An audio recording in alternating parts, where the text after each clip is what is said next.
এরপর প্রশ্ন হলো, আমি এবং আমার পরিবার যদি জান্নাতি হই তাহলে কি একসাথেই থাকবো?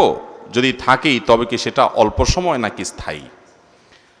কোনো স্বামী স্ত্রী বা সন্তান এবং বাবা মা পরস্পরের সাথে জান্নাতে থাকবে কিনা এটা নির্ভর করে যে উভয়ে জান্নাতে যাওয়ার মতো আমল করেছে কিনা। ফেরাউন জাহান্নামে যাওয়ার আমল করেছে, সে জাহান্নামে যাবে। ফেরাউনের স্ত্রী আসিয়া জান্নাতে যাওয়ার আমল করেছেন, এজন্য তিনি কোথায় যাবেন? কোরআনে আল্লাহ তাআলা উভয়ের ঘোষণা আমাদেরকে জানিয়ে দিয়েছে, ঠিক না ঠিক? নূহ আলাইহিস সালাম এবং লূত আলাইহিস সালাম দুজন আল্লাহর নবী, তারা আল্লাহর নবী ছিলেন, তারা জান্নাতে যাবেন। তাদের স্ত্রী তাদের প্রতি ঈমান আনে নাই, তারা জাহান্নামে যাবে। অতএব স্বামী স্ত্রী একজন জান্নাতে গেলে বাই ডিফল্ট আরেকজন জান্নাতে যাবে, ব্যাপারটা এরকম না। একজন জান্নাতে গেলে অপরজন যদি ঈমান আমল নিয়ে যেতে না পারেন, তার জাহান্নামে যাওয়া লাগতে পারে। এখন কেউ বলতে পারে